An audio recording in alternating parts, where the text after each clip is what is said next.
You skipped it, you dissed it, you said it's a bore.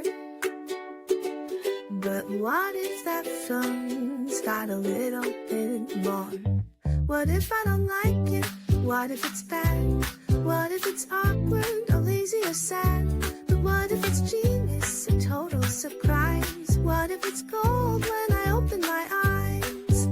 We're watching the films you love to avoid. Now sit down and deal with your cinephile void. What if I don't like it? Let's give it a spin. You might hate it or love it. Let's dive right in.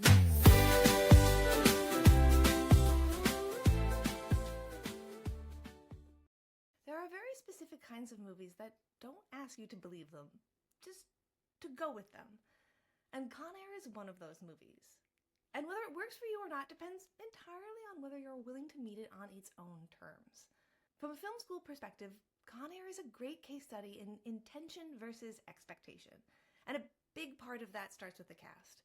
Because you can look at this lineup and it kind of sets you up for an expectation of something much different than the movie actually delivers. You'll see Nicolas Cage, John Malkovich, John Cusack, Steve Buscemi, Ving Rhames, Danny Trejo. Those are a lot of actors who, in a lot of other contexts, bring specificity, unpredictability, and character depth. So there's this built-in assumption that you're about to get something layered or grounded. But that is not what this movie is doing.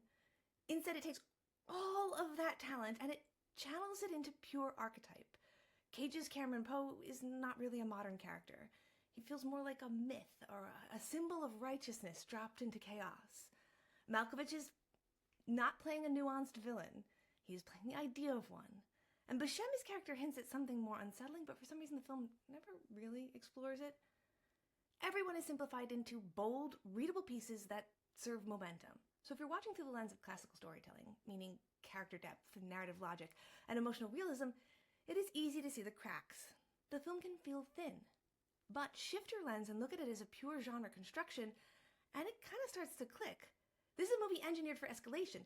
Every character is an archetype. Every scene is built to raise the stakes or deliver a payoff. It is not about whether something is believable, it's about whether it is satisfying. And in that sense, it operates more like a theme park ride. You can see that clearly in the performances as well.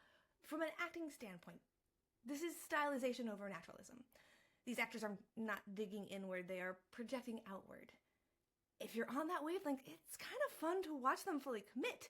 If you are not, it can feel like way too much.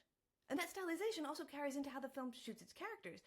Because for a movie that is very clearly aimed at traditional male action audiences, a lot of the visual language is rooted in a kind of sexualized gaze. The camera lingers, bodies are emphasized, sweat, movement, and physicality are constantly highlighted.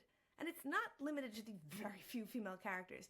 The film turns almost everyone into something to be looked at.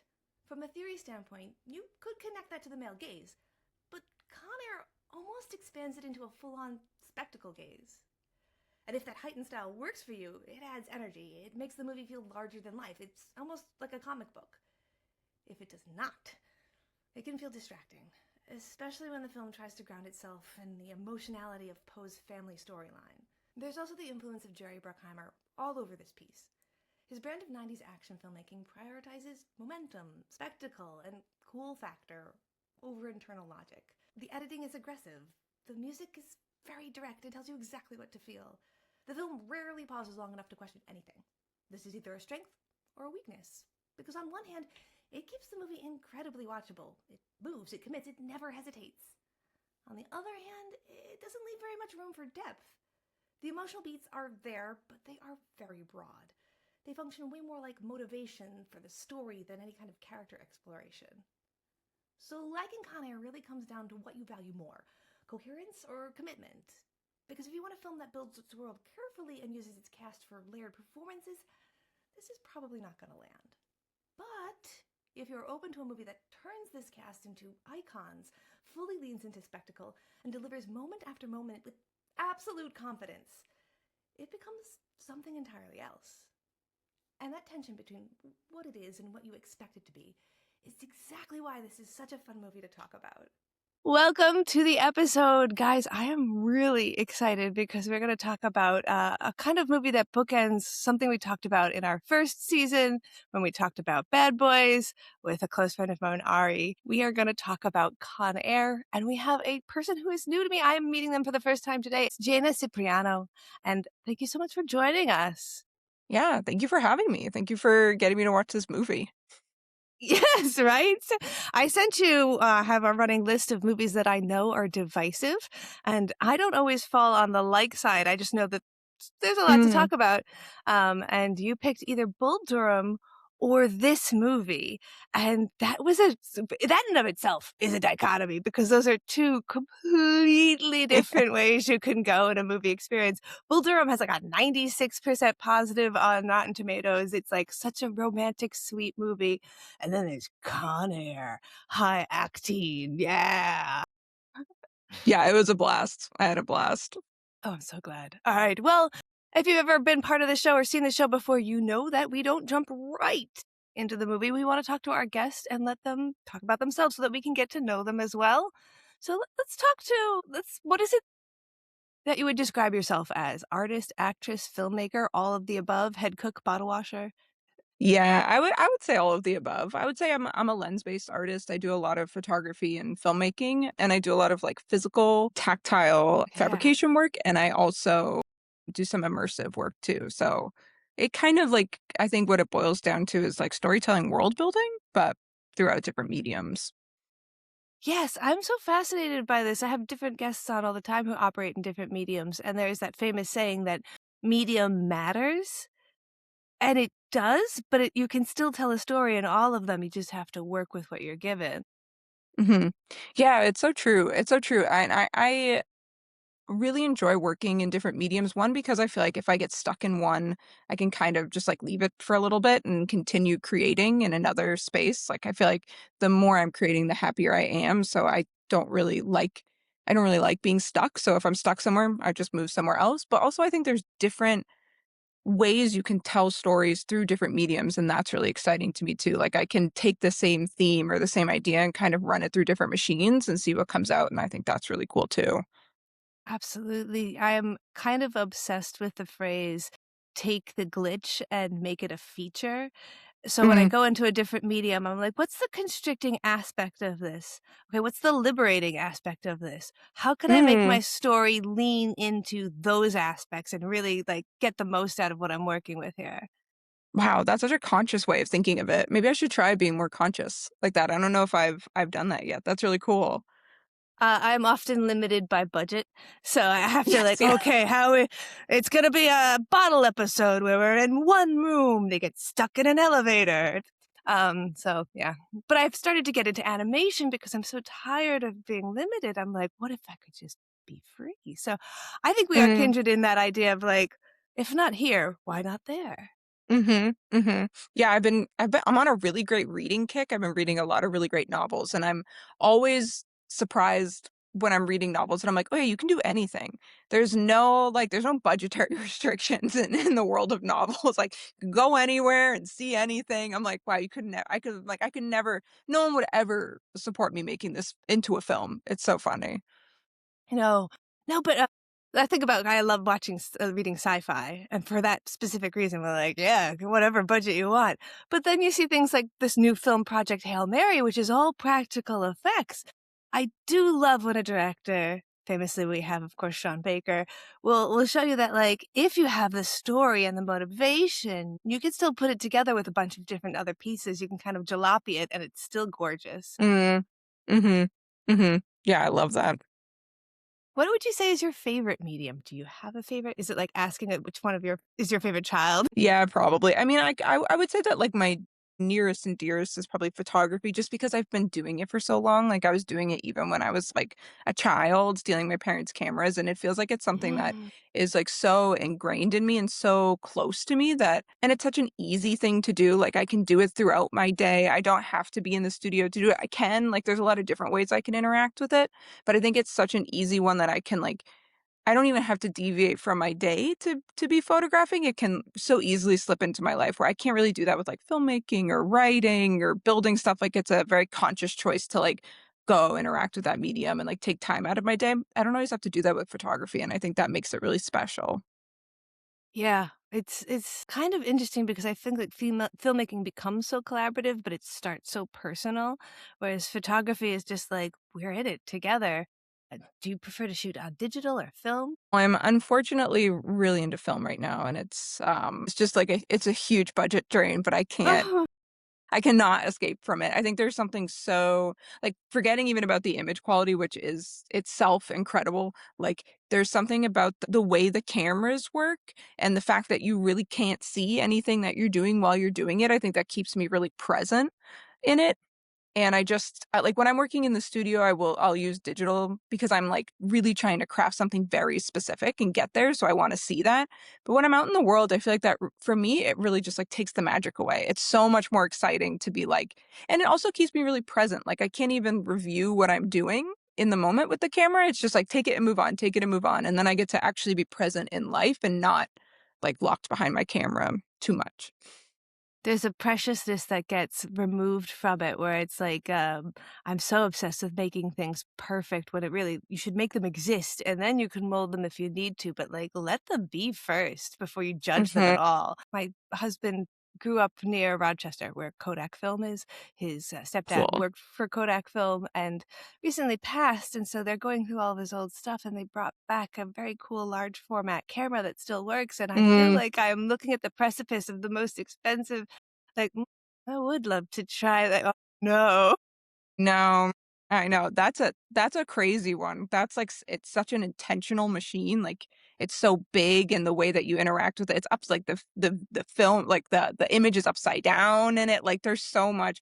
I've done very little with that, but that's a really cool world, those cameras.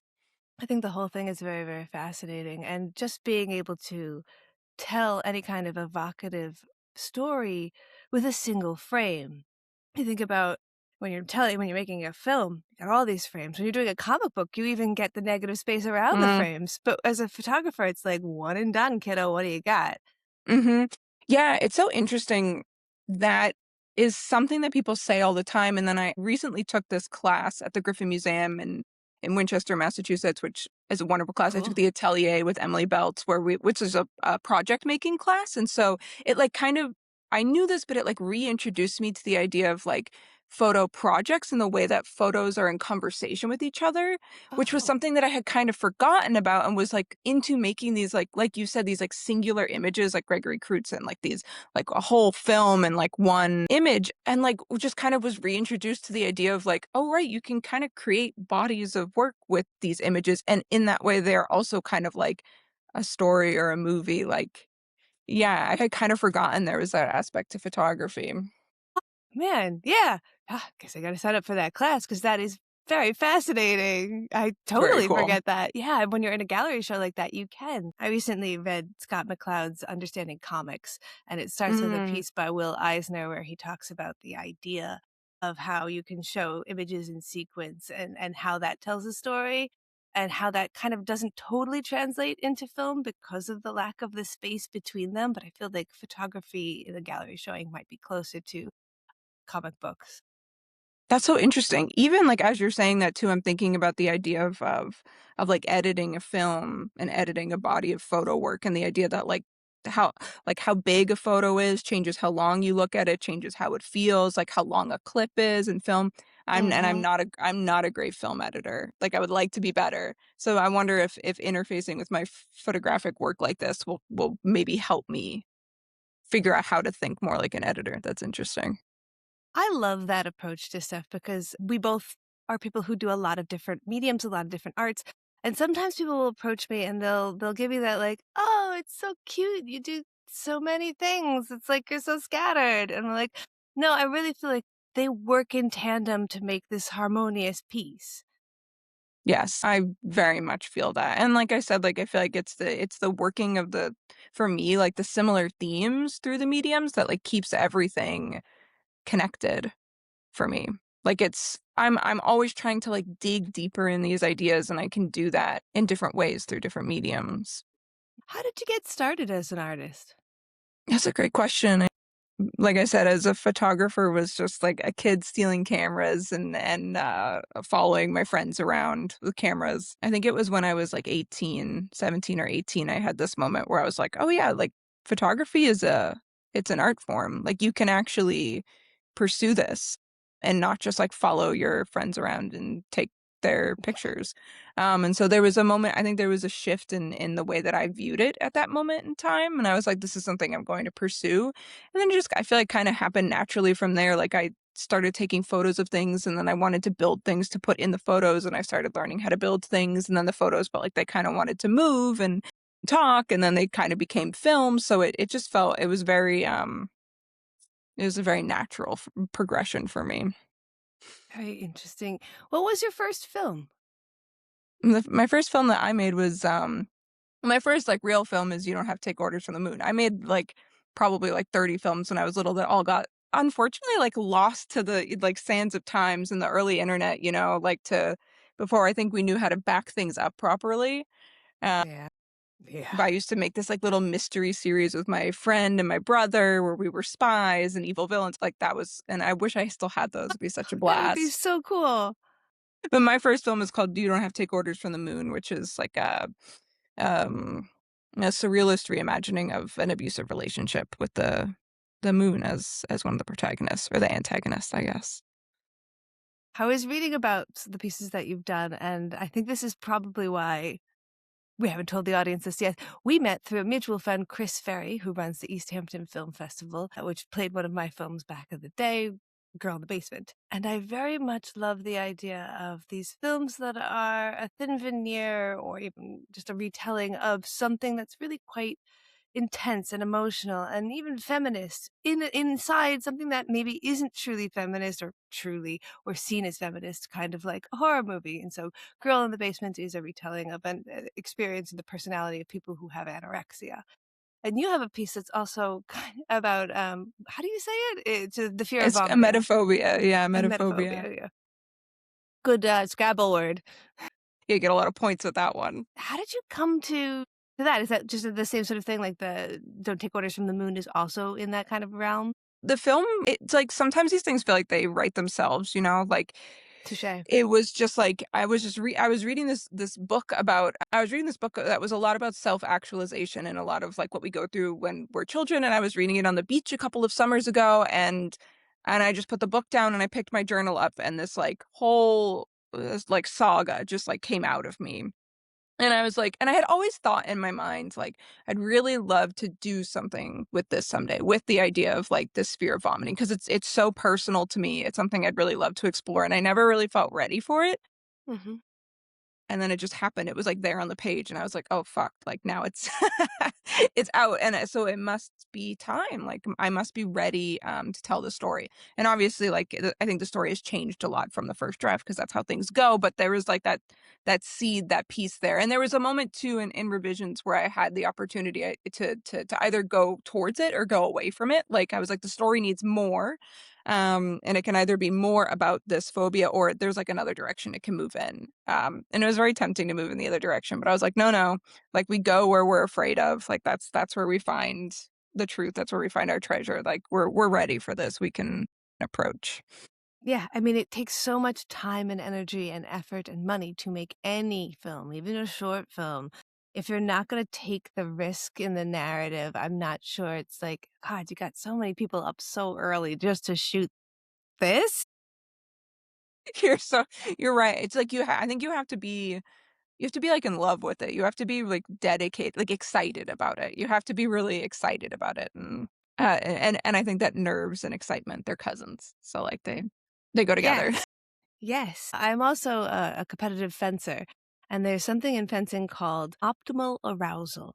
And this is the idea that you need to be keyed up or engaged enough to care, but not so Mhm. much that you're gonna like mess up. But if you're less than that, you're not gonna show up in the way that you need to show up physically and you probably lose the bout.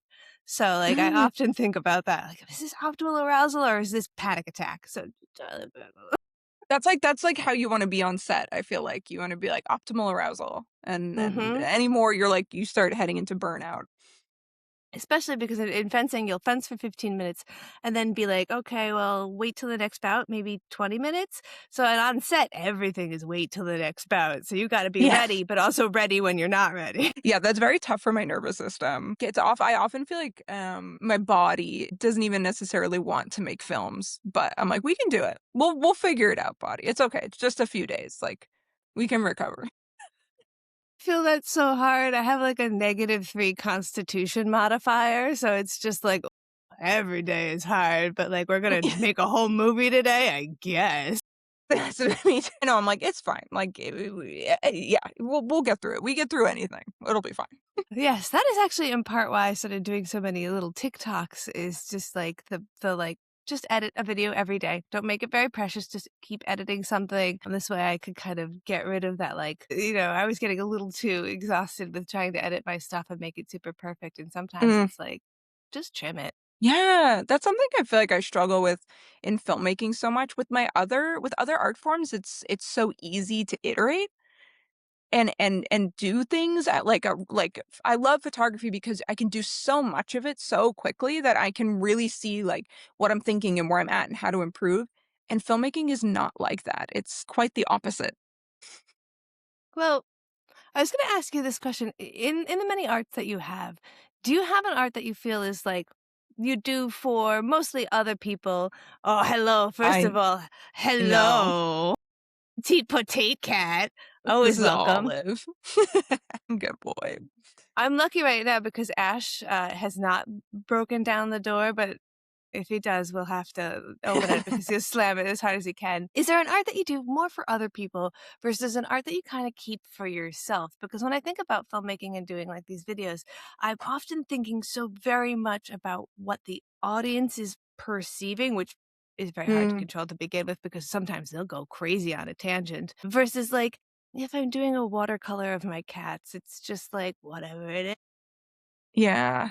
Yeah, I think that the experiences that I build, am like really thinking about audience participation. It's so much less about like what does Jaina find exciting to do or like it can kind of start there or I can pull from that place if I'm stuck, but it's really about like what experience do I want the audience to have? I have an immersive ritual performance coming up next month in Somerville at Bow Market. It's called What Are You Afraid Of? And it's like a 15-minute participatory piece where you get to like come in and at your own pace, like really interface with something that you're afraid of and try and transform that fear. And it's very nerve-wracking. It's the first time I'm going to be opening this to the public. So it'll be cool to see what the response is. But like, yeah, that work feels very because it's performance and it's almost like a little bit of like a game or an escape room or something. So it's very much about Mhm. like what experience are they getting at it versus like photos. Like it's so awesome when someone loves a photo I take of them, but if they don't, like whatever,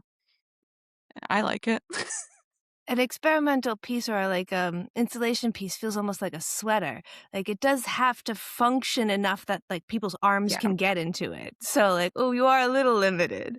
Um, Yes. yeah, that's so very fascinating. The functionality of it because like even when you make a film, you kind of just give it out to them, but like they have to be able to open it and get inside and use it. That's so. Speak a little bit more. What kind of fears like?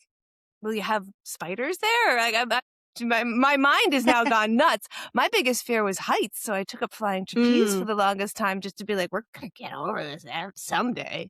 Mm-hmm. Yeah, I mean it's much more like I said, like it's more I don't want to give too much away. It's like Okay, don't if you don't want to. That's fine. no, but Yeah. I think it's important that people know that like their fear is not present with them in that space, aside from however it's present inside of them. Like it's not ERP, it's not exposure response therapy. This is not therapeutic experience at all in any way, right? Like you're not going to be coming in and doing exposure therapy for something you're afraid of. It's more of like the way that we interface with our fears when we're doing introspection or journaling exercises or something like that. I've kind of built out, I guess you could say, like, I've kind of built out a journaling exercise into an interactive piece so that you can kind of try and physically move through journaling about your fears rather than like just sitting there with them and try to make it a little bit silly too. So it's a little bit magical, mysterious. But it's also like a little bit silly and over the top so that I think that you leave feeling like you have a bit of a new perspective on something that maybe you've had the same perspective on for a long time. This is fascinating because I feel like you could be talking about Con Air right now. It's about the experience. It's about how the user views it. It's not really about like, oh yeah, yeah, okay, yeah. It It's kind just of is, silly. yeah.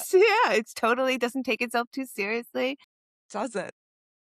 If I wanted to go to this and I wanted to follow you online or get any Mhm. more of this information, what should I do? Where should I go? Yeah, you can find me on Instagram at Jaina Studio. This experience, you can find more about it on my Instagram. You can find more on my website at jainaphoto.com. You can also find out about it through Bow Market. Bow Market in Somerville is a wonderful marketplace, and they'll be hosting this. And we'll be doing multiple performances over the weekends in April. So if you are unavailable one day, there will be multiple times to check it out. And the experience continues after you leave too, which is a very cool something I've been working on for a long time. So you come, you will do your experience, you'll be handed something that you are asked to not yet interface with until a specific time, and the experience will continue on your own when you are back. This is fascinating. Of course, all of the links to this stuff are going to be in the liner notes to this. So if you're watching us on YouTube, you're listening on Spotify or Apple Podcasts, just go into the notes for the episode and you can get all of those again. So you don't have to be like, what did she say? How did you spell that? Like, it's all there. All that good stuff. So as we transition into talking about the episode a little bit more, I do like to ask these 3 questions so we can get to know you as a viewer. Very first question, what is the first movie you can remember seeing? It's not the first movie somebody told you they took you to. It's the first one you remember seeing. 101 Dalmatians. Nice. It was Nice. either 101 Dalmatians or Toy Story 2. I Oh, think it was both? 101 Dalmatians. Both of them, I had the experience of being like, I remember like being conscious in the theater, being like, how'd they do this? How is this possible? Yeah, yeah. So many people, it's going to be a Disney movie as their first movie. Do you feel like you have a soft spot still for Disney as you grew up, or did you like totally not watch any more Disney and No, just those I guys? love Disney. Yeah. And so much of my work is inspired by cartoons. Like if you look at my vision boards, it's all like screenshots from like Disney Renaissance films. Nice. What's They're your amazing. favorite? I really love Alice in Wonderland, Good of one. course, Good one. and the Aristocats. I recently rewatched the Robin Hood where he's a fox. Oh, an incredible one. 0 Incredible. No notes. notes. Yeah. How they make a snake look like he's folding his arms. I think of Brilliant. the rings, of the kissing the Yes! rings out all the time. All the time. So good. Actually, the animation that sticks with me the most and my true favorite one from a child is The Last Unicorn. That one's really good. It's really good. I do like my animation a little bit like weird. Me too. Me too. Me too. Cool. That's a great choice. Let's go on to question 2 then. Question 2 is, what movie do you think you have seen more than any other one? So maybe it's your comfort movie. Usually you'll throw it on whenever. You don't have to have seen it all the way through. For me, it's Tombstone. Anytime Tombstone's on, I'll watch Tombstone. It's probably Coraline or Kiki's Delivery Service. My nickname as a kid was Kiki. My sister used to call me Kiki. I Yeah. love that movie. That movie Great. was how I knew that I had appendicitis, actually. Because I put that movie on and I didn't feel any better. And I was like, I think something's really wrong. That's actually really great. That's medicine. It's good to know that you have that in your back pocket. I like couldn't pay attention to it at all. And I was like, okay, yeah, I think we have to go to the hospital. Something is seriously wrong. Yeah. Is it kidney stones? I don't know. Put on Kiki's Delivery. Let's see how this goes. See how it goes. If I feel better, I can stay home. If not, off we go. Oh man. What would you say your favorite scene in either of those movies? I love the in Coraline, I loved all the scenes with the mice, like all the jumping mouse circus, like either the good one or the bad one. I just love those. And then Kiki's Delivery Service. I love when she's in the woods with that lovely girl and they're like drawing on the roof of the house. And I also love when her little cat Gigi is in the it's just like Olive. And he is stuck in the little cage and she's like, how am I gonna get him? And then the dog just like blah, brings him out. To her, I think is so great. Yes, I do love I love Studio Ghibli and Miyazaki's like cats. Their love for cats is so sweet, and yay, good They're options really good there. cats. And last question: is there a story maybe it's a myth or an old tale or even just something that you recently read or something you know about that hasn't been made into a movie, but like, man, you would really love to see it made into a movie? That's a great question. I think I would love to see more like grown-up fairy tales. I'm thinking about this book that like I'm pretty sure is like a self-published book called The Blue Kangaroo that I like found on sale in like 2015 at like a local bookstore. You can find it online. I can't remember the author's name. It's called The Blue Mhm. Kangaroo. And it's like about this teenage boy who had this like who got this imaginary friend when he was little who's this like very shadowy creature that appeared to him because his mother kept like leaving on business trips and he could call him in, he would like pull him into his body. And then the story starts with him as like a teenager using this like imaginary friend to help him like rob stores and commit like kind of like petty crimes. And they end up going on this big journey and meeting this blue kangaroo, and it's about a lot about God. I want to reread it. I haven't read it in a long time, but I've been thinking about that recently and the idea of like how like fairy tales kind of change from like how like change from when we're children, like what's kind of fairy tales for adults, like what happens when those two things mix together. I think that's really interesting. That is very interesting. Yeah, absolutely. Especially as a product of the movies, you get often get told like, "Oh, kids' stories back then were very adult," and you're like, "Well, Yes. okay, okay. Well, what is that quality? Why does that have to be inherently adult?" And because when you think of adult animation, you go, "Our last episode was about Heavy Metal, the movie." Like, okay, well, not sexual adult, like adult theme, Right. like death and life, but like the word adult is very charged when it comes next to the word animation. Right. That's in, and I don't mean that either, just like grown up, I guess. Like if you Mm-hmm. grow up a fairy tale, like what does it look like? That would be fascinating. Yeah. Yeah. All right. Let's talk about why you've never seen Con Air. Con Air came out in 1997. Why didn't you jump on top of this classic? Like, I mean, I think that I'm a little bit repulsed by posters with explosions and three guys' faces and airplanes on them. Like that's not usually gonna call me into a theater or to a movie screening. No, no. I had never seen Bad Boys when we watched it. I only saw it because my friend thought Bad Boys 2 was Bad Boys 1 because she thought the title was They Were Bad Boys as Well. Like, they're bad boys too. And so, like, that just launched us into, like, we apparently know nothing about bad boys and maybe we're judging it wrong. So, That's very funny. I mean, we're not the demographic for Con Air. We never really even were the demographic because you could say, well, ooh, you're older, maybe we're younger. Like, not really ever the demographic because this is an R-rated movie. So, That's yeah, true. That's true. yeah. That being said, I do like this movie. I really did too. When it was over, my boyfriend was working and I opened his office door and I said, I think I might like action films now. Yeah, yeah, and it's an interesting thing to unpack why this movie is so extra, and yet why that actually kind of works, especially remembering it because I saw it when it came out in the 90s. Just saw any movie that was available. I loved watching movies, and let's get it from Blockbuster. I don't remember it being so silly when I was young. It was just a Mm. movie. It was like an action movie, and his performance was good. And I mean, Nicolas Cage had just won the Oscar for Leaving Las Vegas, and then he makes this movie. Yeah. Like he was a serious actor. Yeah.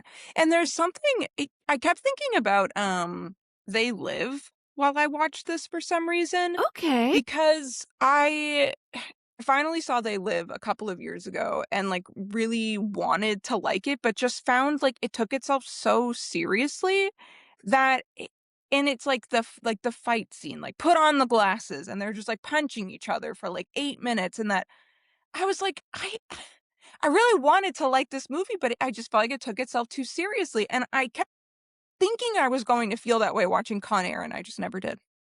It's funny that you picked that particular scene because that was the two. They didn't choreograph it at all. They just let the actors go at each other, and they didn't know when to yell cut because they were just going at it, and that's Man, why it is you so can really long. tell. It feels like a Family Guy bit. Like I'm like, whoa, when are we like? Some Are we blocking, gonna please. stop? Nope. Okay. Um, so yes, and there is a certain degree of that in this film. What if I told you that every single day actors showed up on set and the script was rewritten? I would say less surprising than They Live, but also there is this feeling sometimes as if they're like, especially some of Nick Cage's lines where they're kind of like said right to you, where I'm like, were those added in later? So I can see that. You're picking up on the fact that Nicolas Cage, who had just won the Oscar, considered himself quite an actor at this point, and so he actually made demands on the script to have certain aspects rewritten and did some of his own lines. Any line he said to camera, he ad-libbed, I can tell you that. And the whole prequel at the beginning where he's a U.S. Marine, that is him. He added that in. Interesting. He wanted the character to have more depth. He also added in the accent. How do you feel about that accent? You know, it didn't really bother me. Okay. It didn't really bother me, and I think it may be because I haven't watched a Nicolas Cage movie in long enough that maybe it didn't, like, stand out to me. It didn't feel like I watched The Cable Guy recently, and I was gonna, like, rip my head off with Jim Carrey's, like, lisp in that movie the whole time, Yeah. but it didn't bother me in this movie. He trained with an authentic, like, he went to Alabama. He, like, made sure he went to town for this movie. Yeah, and the line that he delivers, that the "put the buddy back in the box" line, he wrote that himself because he was like, "I wanna be Clint Eastwood in this movie. I wanna say something to camera. I wanna break that fourth wall." And yet you're like, that's the bunny. Also, the bunny was his addition. There was no bunny in the original script at all. And he's like, he literally said, I want the bunny to be a symbolism of Poe's pain. And you're like, what movie were you reading? I mean, cool, but like, what? It's so interesting. I was thinking about the way that movie started out, because normally I'm not normally a fan of, like, it's like a prologue, right? Like, Yes, yes. it's like this we go through, like, 8 years of time in, like, 5 or 10 minutes, and normally Mm-hmm. I really don't like when a movie starts out like that, but I do feel like it grounds his character so that you kind of believe him for the rest of the movie. I think So it's I think it's necessary. important. Yeah. Yeah. There's exposition dumps, and then there's just exposition, and I think it's fine. It's kind of funny to say that, like, Con Air deftly does its exposition. But I think I think it needed it. I think if you were just dropped in to Mhm. it would be unbelievable in a way. Like, you kind of are excited for him to get released because you've been with him through prison a little bit, Mhm. even if it's Mhm. quick. Yeah, Bruckheimer. This is Jerry Bruckheimer. He also did Armageddon and Bad Boys, who was producing this, added in all of that, like, there needs to be some sort of heart here. We need to kind of care about this character. And so the family gets added into the story, even though there's like action family, and the push between scenes can feel a little harsh. It does feel like cutting that out. Yeah, I think that you need to feel like he is going somewhere Mhm. good, because then I think you or I at least felt, like, fearful for him. Whereas I think if he hadn't had his family and this, like, life waiting for him, I'd be like, "Do it. Go hard. Go all the way. Like, shoot the plane out of the sky. Who cares?" Like, because he's ready to sacrifice himself. Mhm. But I think as an audience member, you're like, "No, don't forget about your wife and your kid, your little girl. Is gonna see you on the 14th."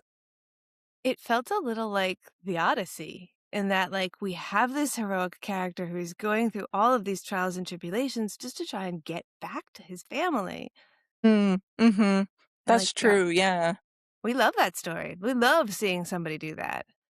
We do, and it's such an easy I think an easy thing to, like, put a little kid in a movie, especially, like, that beautiful little girl contrasted with, like, all this horrific rape and murder. You're just like, she is, like, the epitome of love and purity, and you're like, he has to get home to her. Yeah, that gives it stakes. You have to Mhm. care. So many movies nowadays have these characters where you're like, I do not care. I don't care if they succeed or not because they're kind of shitty. And that's hard. It's hard to invest in watching a whole movie that's like that. This is a long movie too, especially for the 90s. It's a very long movie, and I found like I found myself dreading it, sitting down to watch it. I looked and I was like 2 hours, and my boyfriend wasn't available to watch it with me, and I was like, all right, like I'll sit down, I'm gonna watch this movie. And like 30 minutes in, I was rapt attention, and it held me until the end, until they were like landing a plane in L.A. or on the Las Vegas Strip, and I was like, this is. It just keeps getting like I kept being like, it's got to be over now. Like I think I checked the time a couple of times where I was like, how much more can this be? Because how much crazier can this get? And they just keep upping the ante. And then I think maybe I could have done without the chase scene at the very end where they're on the fire engine. Oh yeah, the And the train virus top. gets away. Yeah, I Yeah. was like, yeah, I like to me that's not any crazier than like the landing of the plane on the strip. I don't think I personally needed that, but until that moment I was like I was in it. And it was nice to see the two to see Nick Cage and Larkin like work together, even though I was like in real life you are like stealing a police vehicle and you're still technically a convict. I think that would be a big problem, but I'll allow it in movie land. This whole movie is like, the pacing is so quick that you can't stop to ask, like, I'm sorry, does the chassis of a Porsche have the capacity to support itself mid-flight when it's picked up by a C-123 plane? But also, this is the coolest thing I've ever seen, and I do not care. I know, I was like, I was like, can the plane even if that's not gonna throw the plane off kilter, I was like, don't care. Look at that car flying in the air. It So was great. cool. So fun. And you get that almost like wacky moment in like Back to the Future where like the car falls in front of Cole Meany, whose car it is, and it felt a little bit like, oh, your character drove into manure. Like, oh, Yeah, yeah. you got your one-uppance. Yeah, they have these like comic beats throughout the movie that, yeah, feel very like Back to the Future, which is so interesting because the movie is like, it's such high stakes and the criminals are like so horrific and frightening. And then you have a couple of these moments where you're like, it's the same as like, even there was like a scene in the guy with the like, oh, every time, get my car waxed, gets bird poop on it, and then the like corpse drops on it, and you're like, oh my God. Yeah, and that's a famous character actor who people might recognize as one of the dad characters in Twin Peaks, the original Twin Yes. Peaks. So like, Yes. wait a minute, what's gonna happen? It just like, and of course, the body doesn't disintegrate at all. Like it's dropped from how high, and it's not like a meat sack. It has a note on it you can read. Like that's a completely unnecessary scene. Like that scene Yeah. doesn't really need to happen at all, and it's especially doesn't need to happen in that way. But it does. And I think it those little bits of comedy, I think they like break the tension a little for you so that you can kind of sustain the length of the movie Mm-hmm. and like bring you into each like conflict kind of fresh again. Like you're ready to like re-engage with the drama. It's a palate cleanser. Like we see this in horror movies as well. If I've got you too beyond optimally aroused, you're gonna start to fugue out a little and become desensitized to all this action that I've built. So I've got to like wipe your palate and then bring you back in. And when a movie is this old, the comedy can age poorly and you cannot get that palate wipe and you can just be pushed all the way through and you're just like, oh my God, this didn't feel good. This felt like I was having a heart attack. Right. Yeah, that's so interesting. That makes me think of I saw Skinamarink in theaters. I saw it at the Coolidge Corner in like like our knees were like to our chests. We were all packed in and you could like feel the whole theater like holding its breath. And that movie it like is such a weird slow burn and it was like all our tension would rise and I was like I like literally feel like I'm going to pass out. And then something would happen, usually not a jump scare, like a fake jump scare, and the audience would laugh. It wasn't funny, but like we would all laugh because we were so relieved. And it was like the whole energy of the theater would drop and it would allow us to continue engaging with that movie because otherwise I think I would have walked out. I would have been like, I can't. my nervous system can't physically sustain this. But you get that little relief and you're like, okay, we can we can start again. I can like breathe again. Yeah, absolutely. I would wind up going to sleep. My brain would be like, you are overheating and BSD, shut the system down.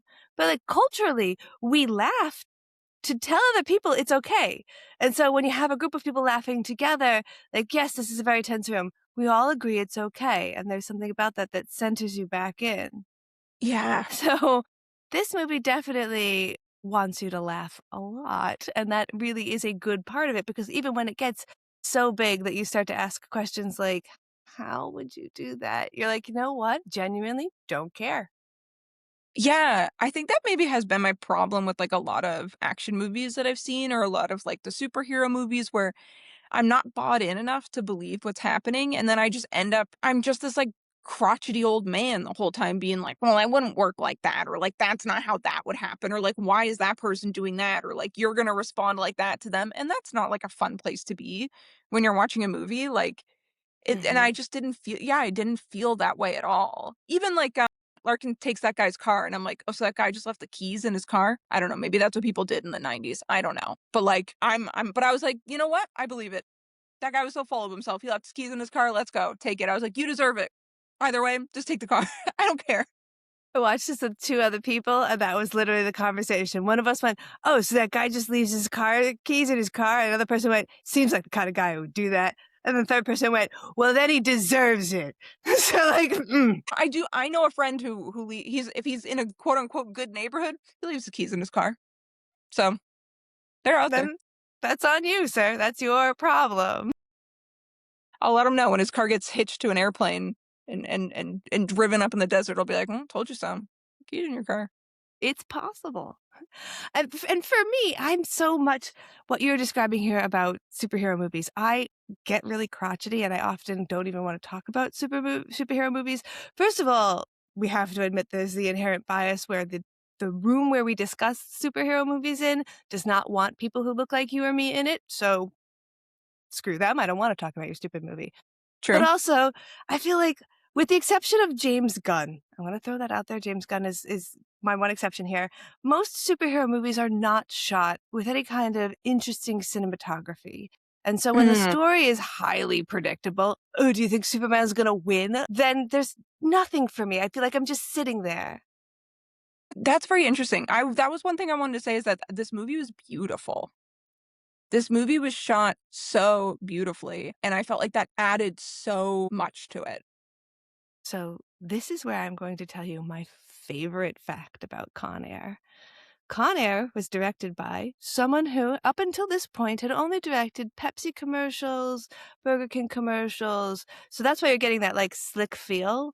Again, Hmm. Michael Bay was only doing music videos at the time, and then he got to do Bad Boys. So Bruckheimer was really into getting like, I want people with an eye we haven't seen before, but who are slick.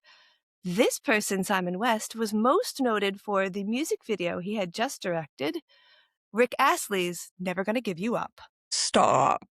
Also an enduring cultural icon. Come on. As something we have to take not that seriously, and so it becomes this like joke that we're all in on. Oh yes, this seems to somehow make complete sense. Wow. Yeah. Wow, I'm gonna need time to digest that. That's All right. really interesting. Gonna hit you in like these waves of like wait. That's so interesting. And so It you get, yeah. Yeah, no, go ahead, go ahead. I was gonna say, so you get this like really curious camera angles and views and things that you don't normally get. It's an action movie, but like I was saying to you earlier, it's not really shot that way, especially for some of the gays. Like we do a lot of butt shots, a lot of Yes, sweaty arm shots, a lot of men barely wearing clothing. Like there's a few women in here, but most of this is like, look at this hot, oily, sweaty guy. there's a definite, like, point of view of the camera that I feel like is lacking in, like, a lot of, like, the modern Marvel movies, where it almost feels like the camera is like a robot most of the time that is just, like, each movie looks really similar to each other, even when someone's like, "Oh, I'm really excited," like Taika Waititi is directing or something, I'm like, "Oh," they still really feel visually the same to me. This movie Mm-hmm. doesn't. There's like, a point of view to the camera, and I think that's another way that they get you to buy into it because feels like I'm like, I don't know what they're doing, but they seem to know what they're doing. So like, okay, let's go.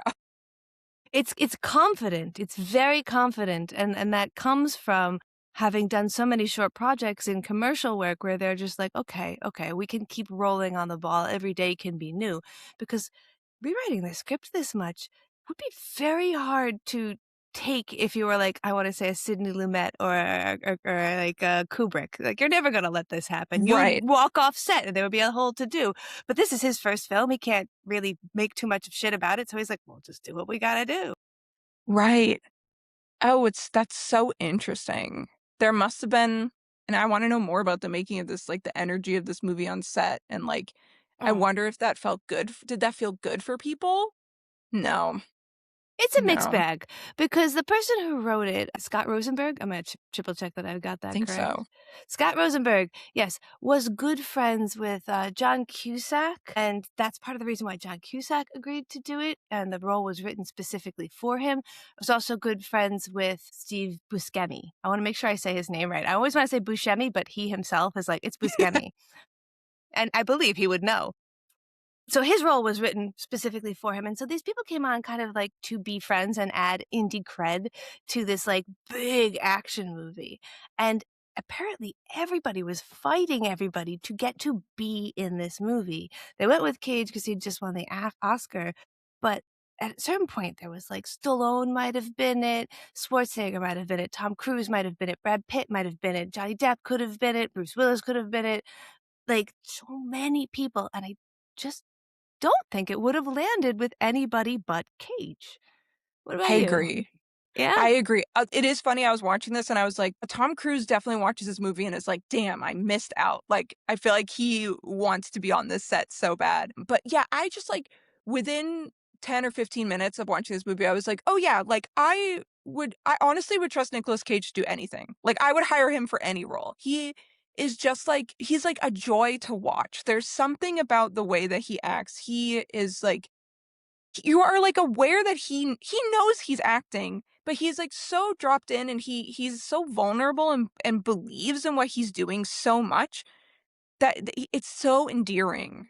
I think that like I don't know, I know that he would like people I don't know what the zeitgeist says about him now, but I remember growing up everyone was always making fun of Nick Cage. But yeah, I don't think he deserves that. I think he's such a joy to watch. He's had a renaissance in the last several years with a lot of his work, like Mandy and Pig, and like he is truly getting the accolades he finally deserves because he's so charismatic. My husband was saying earlier today, like, I don't know what it is about Nicolas Cage. I want to hate him. I want to not like his movies.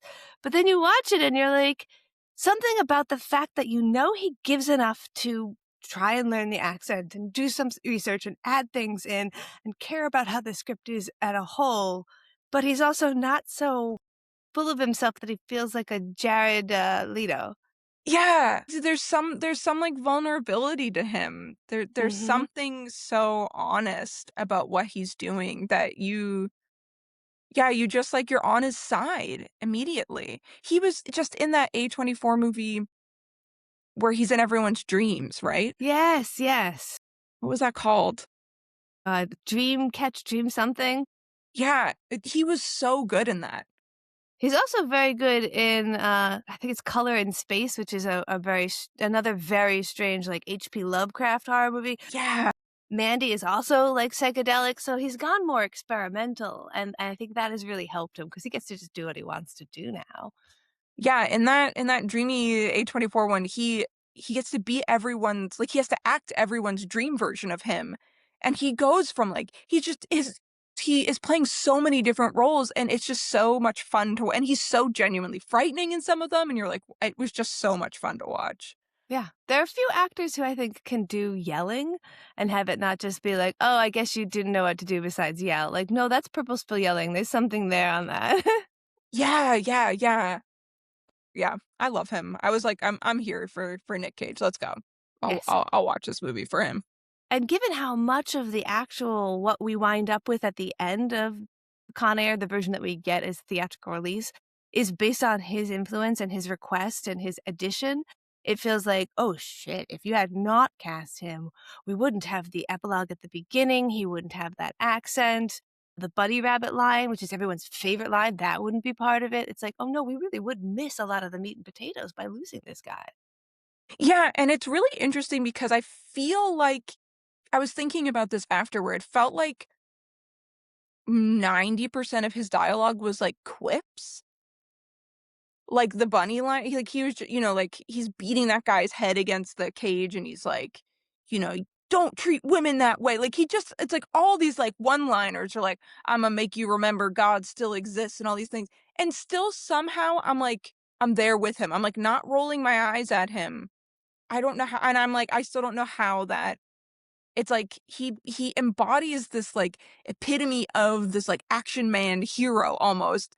And so I'm like, yeah, I'm okay, kind of okay with you speaking in these like cliches and because like it really does encapsulate what we're feeling and doing right now. I don't know. He's so bought into the character, and so much of this was ad-libbed and rewritten that I feel like a lot of his lines are just him genuinely saying what feels like is appropriate for that moment, no matter how absurd it is. And to dial back a little bit, the reason this whole movie winds up being so absurd is because it is based on a true story, which sounds crazy to begin with. So this plane, Con Air, it exists, and it started making its first flights in 1995. This movie is filmed in 96. And the person, Scott Rosenberg, who wrote it, took a couple of flights on that as a journalist and really recorded his experience and saw how intensely gritty it was and how everyone was like really on edge. And so he wrote the script and he went to the people who operate the airplane and said to them, I want it to be really believable, and this is how I've written it. What do you guys think?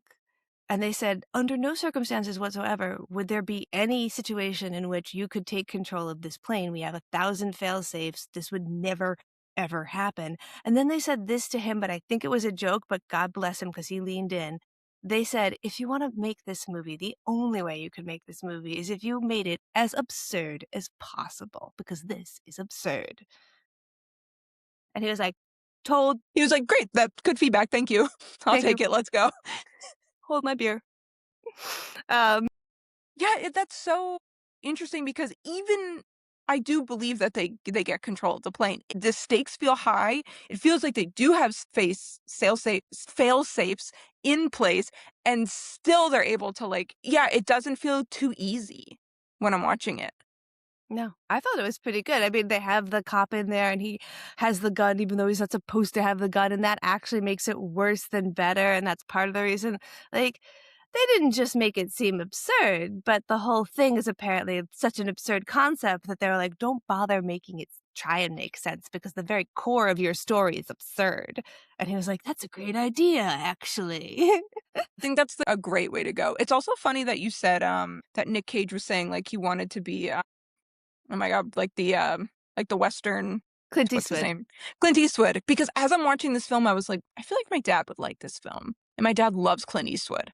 And I was like, there's something about this film that I feel like my dad would really like. We'll have to see. Let's see if he's seen it. Yeah. This film came right after he was doing The Rock, which is a Michael Bay movie. And actually, The Rock is in the Criterion Collection. And this is not? This is not. And I take umbrage with that. I take some umbrage with that because I feel like these are sister stories where you're like, okay, no, like, This is like a genre-defining film. Mm-hmm. And as someone who hasn't watched a lot of action films, maybe I'm incorrect, but there's something about it, like it makes me think of like when I watch certain movies now, or like when I'm like there's certain movies that I will go back and watch. Like someone will say like, oh, you have to watch Lord of the Rings, and so I don't watch Lord of the Rings. And then Lord of the Rings to me at this time, seeing it for the first time now, ends up feeling kind of trite because it's so influential that I've seen so many iterations of it. Like watching this film, I was like, oh, this feels like where a lot of these action ideas were maybe birthed or fine-tuned in a way. Yes. Yeah. Yeah. No, that's actually Alfred Hitchcock famously on his last film got accused of like, well, it's very derivative. And he's like, of my own stuff. I invented this. That's amazing. That's like a great compliment. It's like gone full circle. You're like, yeah, I've done my own stuff so well. You think I'm stealing from me? It's just become the genre base now, and I'm not even allowed to use it. And I think The Lord of the Rings is a great example of that. Every single fantasy piece after that, like, definitely took a bit of that with it. And this film, this is so influential. There's so much blowing up stuff, and the camera is so different and thoughtful and interesting. And they used some interesting practical effects where they wouldn't have to. They used miniatures for the whole Las Vegas scene. I was wondering that. Yeah. And they actually, so they moved it. It was supposed to be the White House. It's supposed to land on Pennsylvania Avenue and crash into the White Mm, House. But Independence Day had just come out the year before, and they mm. already destroyed the White House. But damn it, if in the 90s you could destroy a landmark that we as Americans recognized, we were like, oh my God, do it, Yeah. please. Ah. So there was a Yeah. hotel. Sorry. No, I was just gonna say this is definitely a pre 9/11 movie. Lilo and Stitch actually had to get changed because they crashed the plane into a building, and they had to rewrite that because it came out like just before 9/11. Yeah, that's what I heard. And it also, I think, is like one of the reasons Donnie Darko kind of bombed at the box office too, because I think they came out like a month after, I think so. which is No, wait, not great. Donnie Darko I thought was way earlier than 9/11. I don't think so. Donnie Darko release year 2001. It was. Oh, I'm just Yeah, that old. I'm like, it feels like it's like 20. No, I know. that would explain a lot. That is some poor timing. Yeah, it sucks for them. So yes, they didn't want to copy Independence Day, and they found a hotel that was actually getting destructed. And so the scene where they crash into the building, that casino, that's a real casino. They did that. It was just like they can blow it up. Wow, They really did. that's so cool. That must be so fun. I loved the like that space out in the desert, that like airfield with all those discarded Yes. planes. I was like, oh, what a cool space to get to film in, to get to visit. That's so cool. Yes, that was an air base in Utah. It's funny that you bring that up because I was listening to people talk about the cinematography and talk about the choices in this film, and every single one of them, with the exception of the actors, some of them felt really upset about this piece. There was a lot of thought put into things, and that was actually used as a location because they felt it looked like the surface of Mars. And they had this group of men who had just been out of prison, and they figured that anywhere outside of prison would have felt like being on another planet. So they wanted their first location to Hmm. literally feel like another planet. Oh, that's really interesting. Huh. Yeah, it's like, huh, I mean, it just works Huh. great for the scene and everything like that. But like, oh, okay. I mean, it could have been any airfield, but they used this one in Utah that was very desolate and kind of sandy and Mars Yeah. feeling. I loved it. I thought it was super cool. And so you get kind of like sci-fi action. This film is all over the place with its choice in cinematography and location, and that just constantly makes me feel like it was refreshing. I kept getting engaged. It does, yeah. Like I find my like biggest pet peeve when I watch a lot of modern action films is that I just get bored. It just Mm-hmm. starts to feel like predictable. I can feel that three-act structure in my bones. I like know when I can go pee. I know I'm like nothing's gonna happen during this car chase that's of any importance to the rest of the storyline. Like and it's not that, and I think that takes away from the thrill of the action. And I felt like when I was watching this movie, I was actually like, this is why people like explosions. Like, it's exciting when it feels like it's part, like when you feel like you're bought into the story and the characters and the cinematography and everything's working together. The explosions are exciting. They're not just like things happening. And I wonder if this is like after this we maybe we became too aware of how exciting they were and give them like too much airtime and like treat them as the main event, but they're not the thing that's actually that interesting. They're only interesting because it's on top of this other stuff, you know? Yeah, it's like anytime somebody writes a horror movie based on the kill first. Like, don't write a story out of the Right. cool kill. That just has to be part of it. That's so stupid. Right, right. It's like we're showing our modern films. We're like showing our cards too early sometimes or something. I'm like, yeah, now I know what it's all about. I don't. I wonder What if am I that's watching? a response to TikTok where you've got to get your hook right away. And if you don't, Mm, although we often do a teaser in a horror movie from the 90s, like your first 5 minutes is like, wow, and then the movie starts. Yeah, I mean, that's fun. I think that's Yeah, fun. we got to kill Drew Barrymore since she's on the cover but not in the movie. It makes sense. What would you say Exactly. is your favorite scene from this movie? Oh my god. I really liked the scenes when the prisoners took over the airplane, like when they were in charge on the airplane. I was like physically frightened. Like there was like a fright in my body, which was a really cool sensation. And I thought that the chemistry and the characterization, like the chemistry between the actors was great. The characterization of them too was great. Like you just didn't know. Everyone felt so singular because they had been like separate as prisoners for so long that seeing them start to interact with each other, I think was really well done. And I just was like, oh, this is really cool. This isn't something like didn't see this in Orange is the New Black. Like Orange is the New Black had like prison riots. Like I feel like a lot of the prison stuff I've seen before.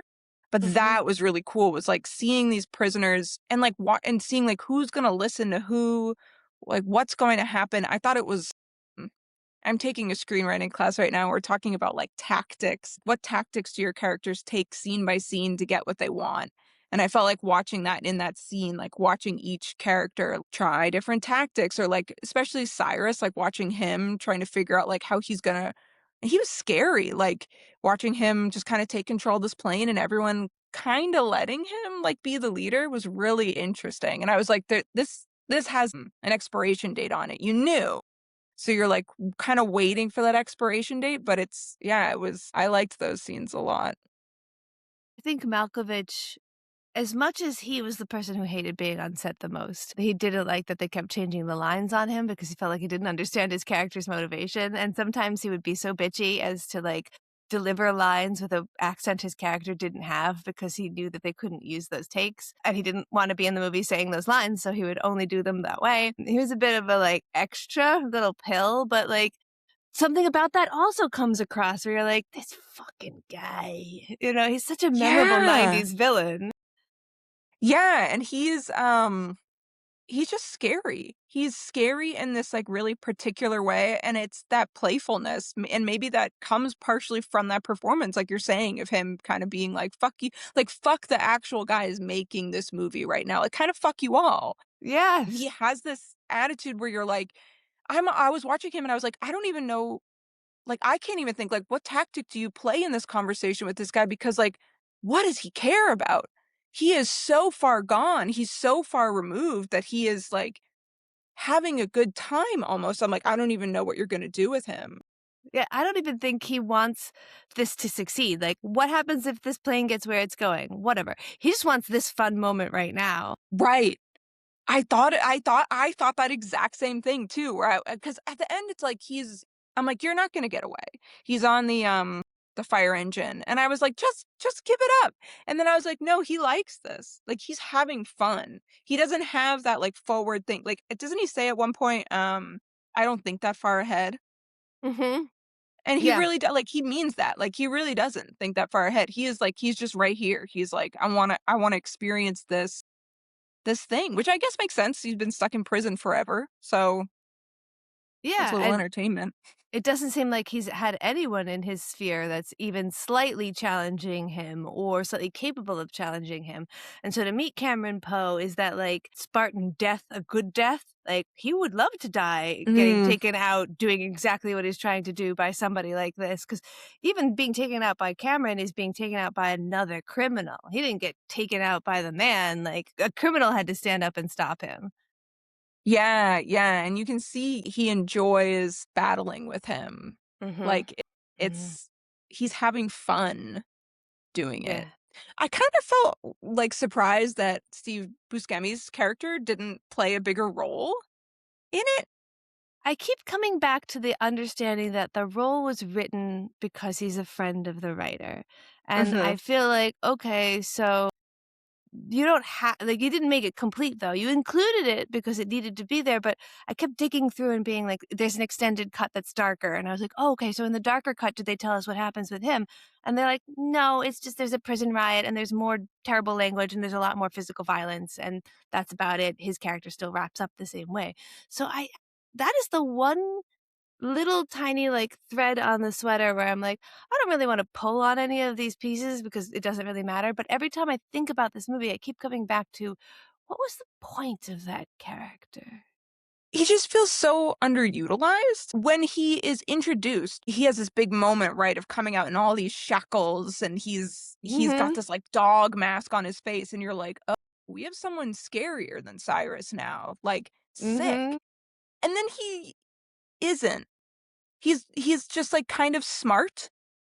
He's like a little philosophical, and then you have this moment of like, will he, won't he, with that child, where he doesn't. Great.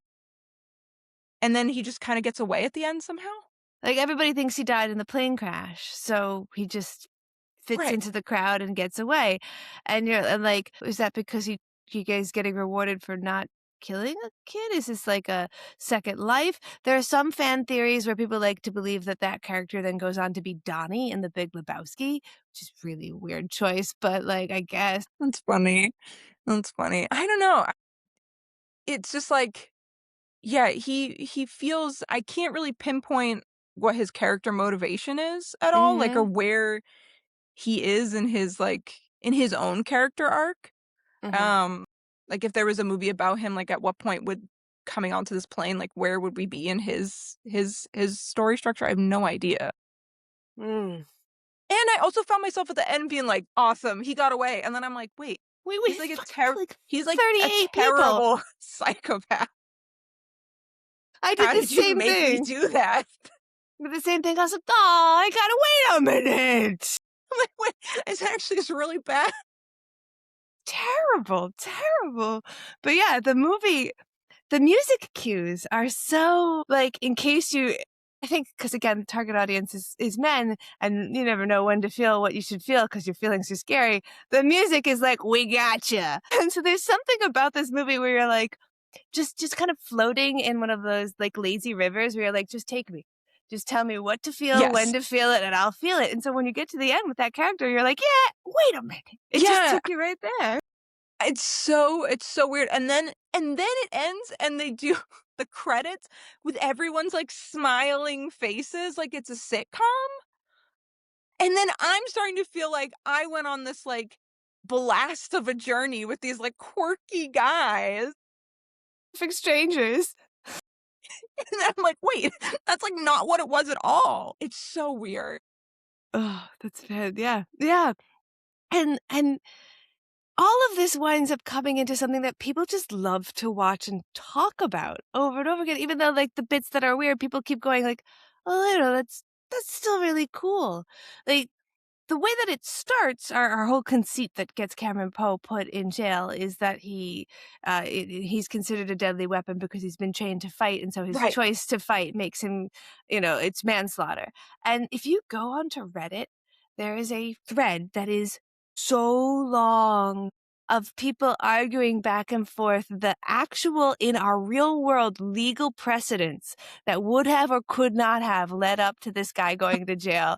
Because people are like, no, it makes total sense. And people are like timing the scene too. Like, he had more than 3 seconds to turn around and get back into the car. He takes 2 steps towards them. That counts as like, just, how do you feel about Interesting. that scene?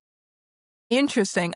Well, from like a story writing perspective, I thought it was smart that like they tell you that up front, and then you kind of have that in the back of your mind the whole time. Like you're watching him and you're remembering like he is a deadly weapon. Like he has been trained to be a deadly weapon. So I thought that was cool. I also wondered the same thing. I was like, is that like is that real legal precedent? But it makes sense. It makes it at least enough sense in the world of the film that I'm like, okay, yeah, I'm bought into this. Touche. In real life, if it was happening to someone I really know, like maybe I would think more critically about it. But I was like, yeah, I mean, if you're trained Army Ranger, then like you're trained to kill, so maybe it's not a fair fight, I guess. Yeah, there's a certain degree to where, like, if this was the case, you could just claim self-defense. You could also kind of like bait someone into starting a fight and then kill them. For me, I think the fact that the knife gets lost Mm, is like, oh, there's like an evidence chain issue. It becomes kind of murky. But again, like, we're talking about a film where there are so much bigger questions of physics and like things that I know are real or not real that, like, oh, the legal system at the beginning didn't shake me out of it too much. no, no. It is kind of fucked up. His lawyers like just plead guilty and then like you'll be out in like a year. And then he's not out in like a year. That was just kind of fucked up. I was like, and I So know that's not what the film is about, but I'm like, no one's gonna explain that to me. We're not gonna like that was just like his lawyer was just like, oops, I guess I misspoke. Sorry. Like, So that this sucks. actually happens in the legal system. That's part of their This film starts out like it's going to be an indictment of the legal system, and then it's like, nah, it's like, but that does happen. Your lawyer will tell you in some cases, take the plea bargain. Usually, they only give this many years, and then those people can be made into an example. And a lot of times, they're the public defender making this claim to somebody who's not particularly intelligent, and so people get put away for way longer than is appropriate because they were told that if they pled guilty, even though they know themselves to be innocent, they would get a less time than they actually do get. It's horrible. I know. Ripped It from the doesn't feel, headlines. yeah, doesn't feel quite fair. So yeah, it's a harsh way to start your basic popcorn movie that we wind up getting. I have a friend of mine who talks about this concept in art where there is like an X and a Y axis, where on this axis we have like enjoyability, and on this axis we have like an artistic integrity. And Mm, sometimes you can get something that's like really far over on both of them, but it's very hard to keep a lot of the audience when you go over there. Whereas like if you're right here at the very beginning, it's just basically Doritos and fluff. right.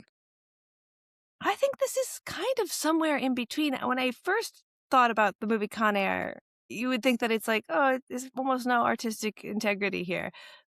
How do you feel about that?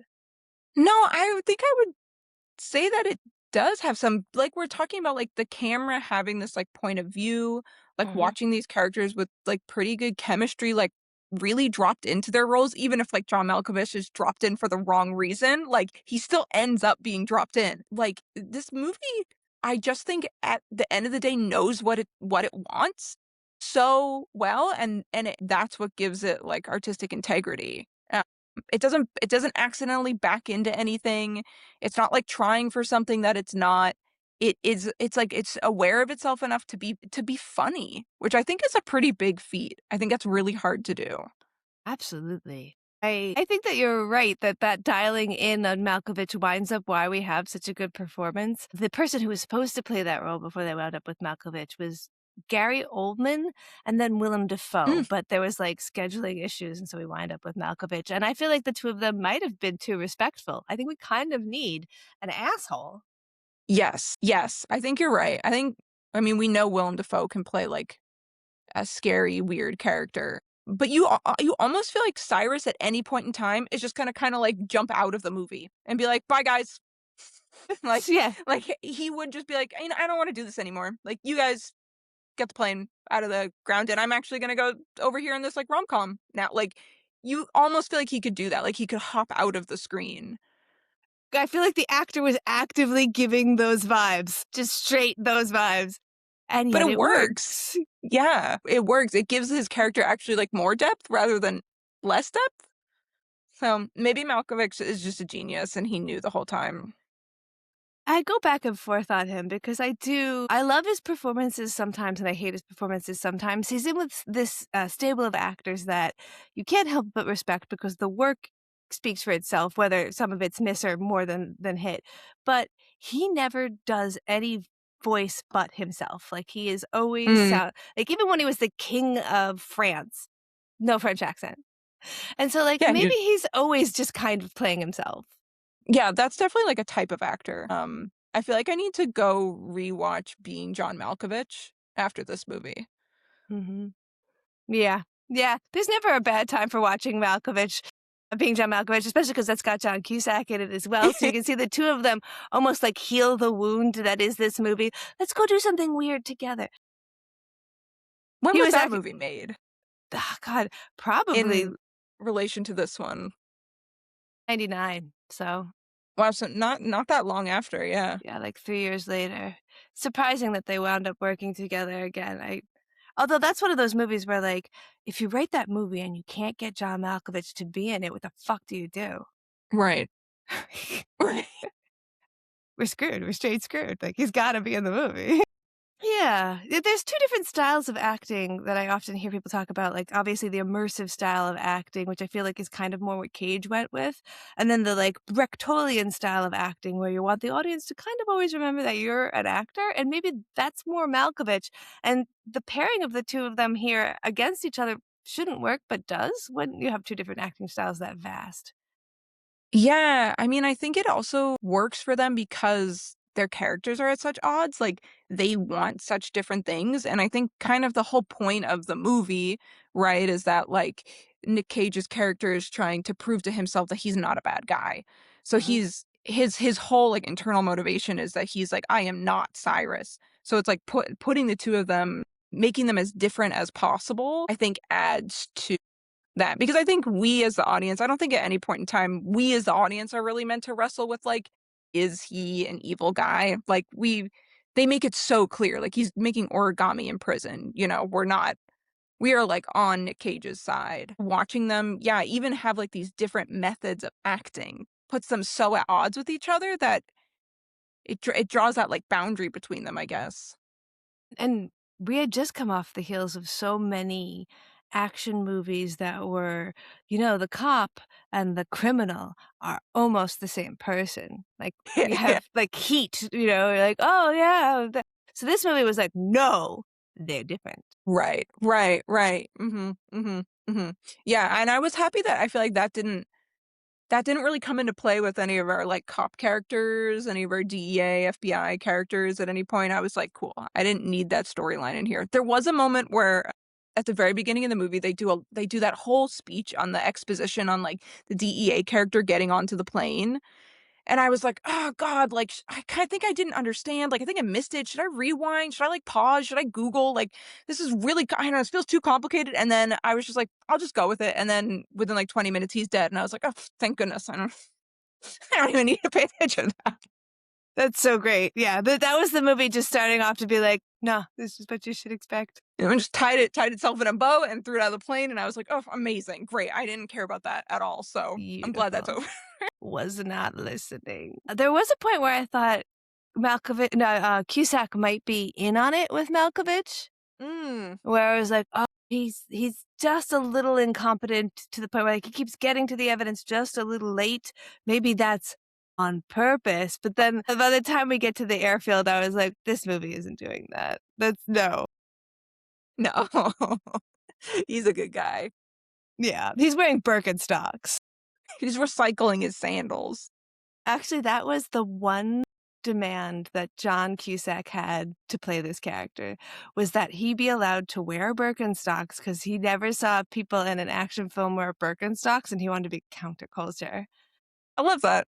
I love when people have their, like, very particular things. I feel like you get a lot enough of those, you add it's a nice little spice you add to a movie. Exactly. Such a little, like, of course he could wear sandals. I don't give a fuck. He's mostly shot from the waist up.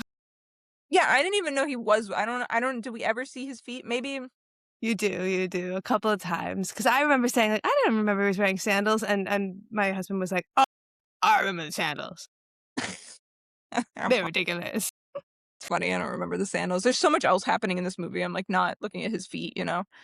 So It was fun to watch this with two guys because I like when we see the plane, the C-123 for the first time, I turned to them and I said, "Is that a cool plane or is that just like a plain plane? Because it's big. It's a big plane. Like, is that supposed to be a cool plane?" And they were both like, yeah, I feel like you need your, like, "Yeah, very resident cool." guy to say things like that. That's so funny. Kind of a plane to me. What was your least favorite scene? I think like I said, I really didn't need that last chase scene in the film. And this isn't really, like, maybe my least favorite, but I felt that the, like, female cop, I mean, it's the '90s. I felt like she just kinda ended up being this, like, prop for, like, male valor and male, like, sexual deviancy, and didn't actually get to, like, be a character at any point in time. And, like, yeah, it's great that she's safe and saved at the end, but, like, that whole thing I felt like fell a little flat for me, and I think I just wish that she had been allowed. It's kinda weird, they kept her chained up, like, literally the entire time. She, like, did not get to move.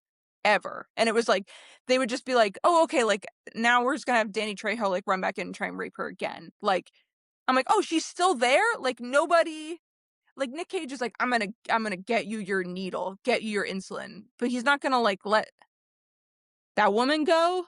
I don't know. It just so there's a turn of phrase in the script writing where they call fridging a character, and it often happens to children and women.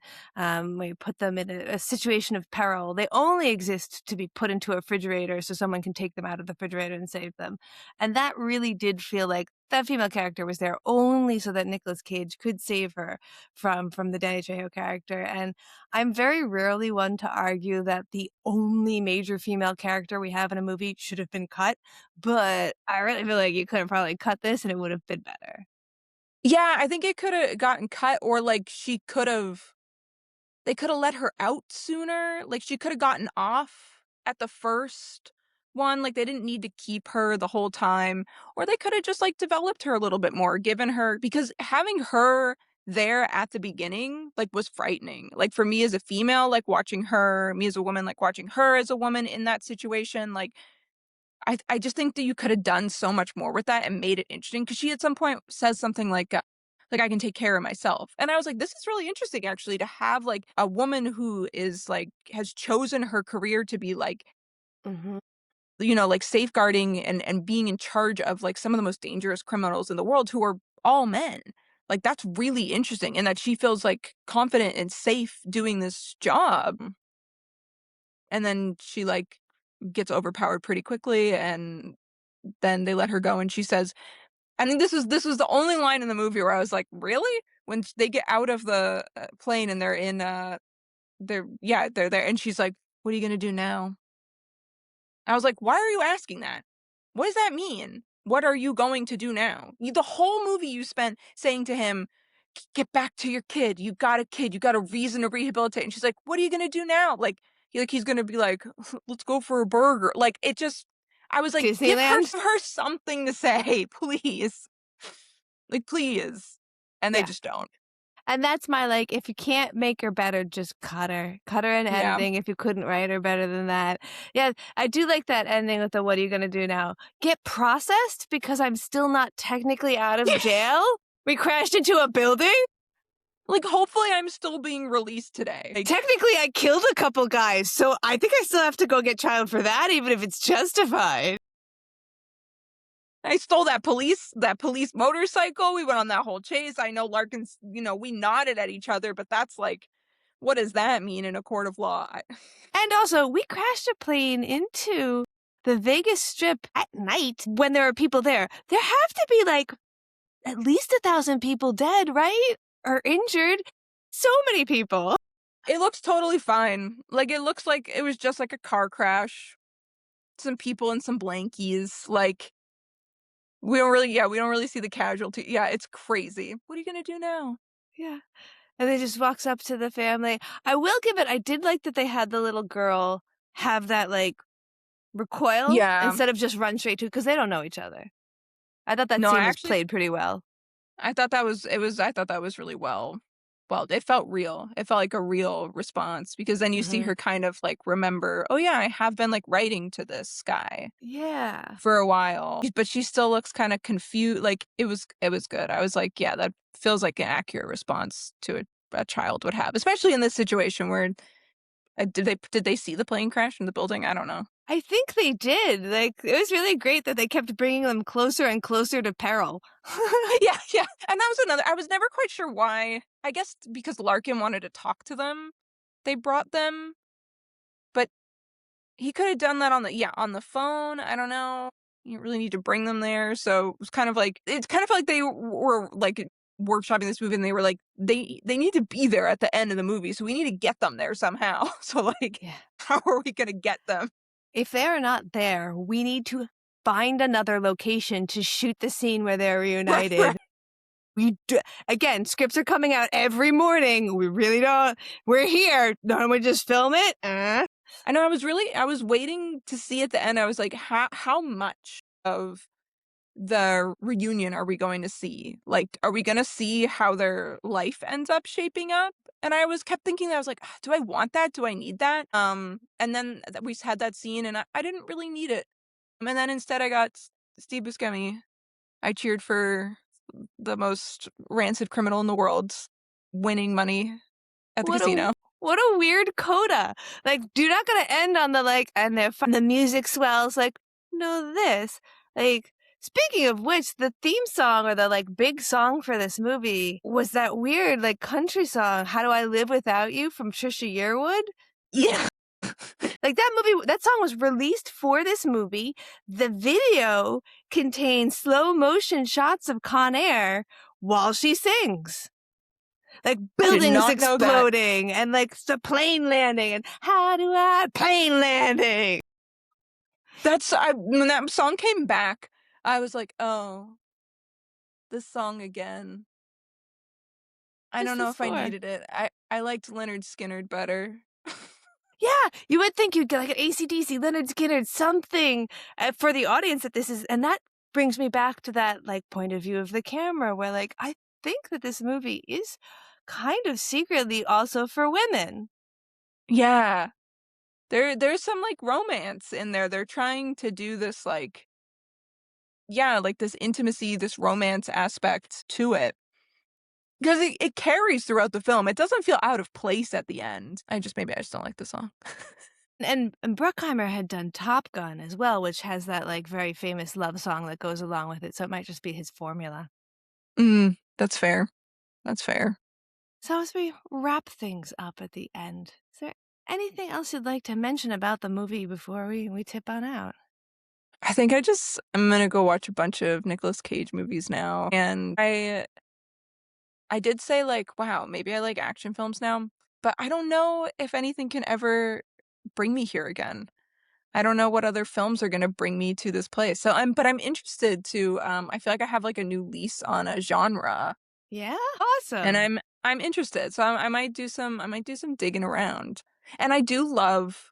I think I saw after because I log everything on Letterboxd. I try not to read the Letterboxd reviews because they piss me off, but I do log my movies on Letterboxd. I try and hit 100 movies every year. Nice. And when I logged it, it said like Rotten Tomatoes like 56%. And I was But like, oh, so I always like when I like a movie that Rotten Tomatoes hates. That's always a cool yes, feeling. the critics were at 50.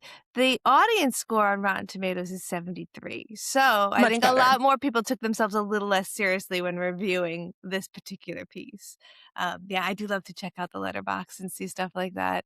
I see how my friends felt about it. If there's any one person who's like really divisively against something. Although sometimes people go too hard to make a joke and their review is worthless. Like, that's just a Totally. stupid joke. If you make a pithy joke that reviews the film, good on you. But like everything is a pithy joke, God. Yeah, Letterboxd it's too pithy for me, and it almost feels like, yeah, I've been starting to become really aware of like getting everyone else's opinion in my mind on things from the internet, and I'm just getting a little tired of it. And I'm like, maybe I don't, even if it's funny, like maybe I just don't need to know what like 36 strangers thought of watching Con Air. I don't know if that like really adds anything to my life. Right? So Yeah. Yeah. I kind of agree. I kind of do. yeah. If I were to give you two other action films to watch, I'll go in two different genres. I would probably go sci-fi action and ask if you've seen The Fifth Element. No. So The Fifth Element is inspired by a vignette that happens in the first part of Heavy Metal, which is, if you haven't seen it, worth watching because it's crazy. And it's really crass and very like male gaze oriented, but they wind up pulling this story out of it, and I think it's very fascinating and interesting and visually saturated. I think you will like that a Cool. lot. And then I would go straight more towards the war version of action. And I had never seen this movie until recently because I thought this is just a stupid war movie. I probably don't need to see it. I saw Platoon with Charlie Sheen, and I'm not a big Charlie Sheen fan at all. Willem Dafoe, amazing in it. This is the first war movie ever written by somebody who actually served in the war that they're writing about. And so it is Interesting. not shot with a positive angle. It's the first time we took cameras in cinematography to show war bad. And of course, it's difficult to show war bad in a movie because sometimes the action is so cool that that message gets over on top of war bad. But I really feel like Platoon did a wonderful job of being like, this is really war. Interesting. I'll check that out. Yeah, I've found that the only war movies that I've really enjoyed were both Stanley Kubrick's, which was Full Metal Jacket, and How I Learned to Stop Worrying and Love the Bomb, because I think there's a little bit of like satire in there. There's like some commentary. Yeah, I can't get behind just like war, cool. So Or Platoon sounds war, cool. this country, good. Right. Yeah. Right. Yeah, okay. I mean, I loved how beautifully Band of Brothers was shot, and I do love the like depiction of this fraternal love between all these characters. But like, ultimately, it was just like, remember when we were cool? Yeah. Yeah. You're like, all right, well, it's a little more nuanced than Cool. I think you're putting it in here, but I'm sure to look cool in this. Well, I want to thank you so much for coming on the show, introducing yourself to us, talking about this movie that was not maybe something you would like. And I'm so excited to find out that like it has kind of opened your eyes to some stuff, especially as an artist like you, where you're going to just take stuff in and we might get new stuff out as a result of it. I'm like, ooh, okay. Tell me if you get anything out of this. I would love to see it. Yeah, I'll let you know. I mean, I think that was one reason that I was so interested about coming on here and talking with you too, because I worry about getting in like an echo chamber with my own stuff because I love the stuff that I love so much that I'm always digging for more of it. And it's helpful to like actively be pushed out of that for a minute, and be like, just do something you would never do or watch something you'd never watched before. So, Yes, and I'm glad that it doesn't always work out. Sometimes I do that and I'm like, ugh. Like, why did I buy that book? It's so boring. But then sometimes it does work out, and you're like, okay, yes. maybe there's more to me than I thought. And that's a cool place to be. Absolutely. This is an inherent risk. We have not always succeeded. And sometimes it gets a little contentious because I'll feel very strongly and the guest will feel very strongly, but we'll still always manage to have a conversation about that. And those conversations are so much more fascinating than two people being like, this movie's great. This movie's great. Yeah, it's great. Remember that? And so, like, talking about how and why something doesn't work also makes you better at making things, which is, That's true. That's true. I feel like I learned more from bad movies than I learn from watching. Because when I watch a good movie, I'm yes. like, that was great. They And hid the that's it. When I watch seams. a bad movie, I'm like, I really could have used more. And then I'm like, oh, okay, that's why that didn't work. Like that's really Yes. helpful. I love when people say that, like, I never noticed lighting in a movie. And I'm like, let me show you a movie with bad lighting. Yeah. You don't notice it because it's great. Because most of the time they at least get it decent, but some of the times they don't. And let me tell you what, it's the only thing you notice. Or bad sound. Bad sound is Bad sound. unforgivable. Unfortunately unforgivable. And one last time before we go, where can people find you? People can find me on Instagram. Find me at Jaina Studio. It's probably the easiest place. You can find me on my website, jainaphoto.com. You can check out What Are You Afraid Of? My immersive experience coming to Somerville Bow Market next month. And then we're filming Actualization, the first narrative short film about the fear of vomiting, which is going to be done with visual effects and hand-built sets, which is super exciting. So we'll be filming in May. And then it will be Awesome. out in the world at some point, but come follow along and I definitely will. share with your friends who are afraid of vomiting, because it's intentionally made with care towards people who are like struggling through this phobia. There's a lot of people who there's like websites, for because people are afraid to see vomiting in media, which is not, I guess maybe as a filmmaker, I have always been able to see it as kind of like fake, so it's not really a trigger for me. But I'm intentionally trying to craft this movie so that it, obviously I think you have to be at a certain place in your healing journey to be able to interface with it, but it's not played for shock value and it's not played for horror or body horror. Like it's I think the first time hopefully that vomiting happens in a movie and people with this phobia feel like seen and taken care of. That is awesome. Yeah, you're right. Because there's a lot of ways this could go straight to shock value, or body horror, as you say. And like body horror can be great for getting a message across, but it is also very sensationalized. And when you're trying to talk to people who have this specific disorder, that's really scary. I would be afraid to watch a movie that was like, it's about that. Right. I mean, I think the goal of this is the goal of healing from emetophobia, from the fear of vomiting, really is like realizing and internalizing that vomiting is not a frightening experience. Even though it's like gross and overwhelming, it does not have to be frightening. And so people with emetophobia do not need a film to tell them that vomiting is frightening, because it's not like and it Yeah. doesn't need to be, you know, like Yeah. it can be gross and overwhelming and uncomfortable, but it does not have to be scary. And so I think that the film is trying to head more in that direction.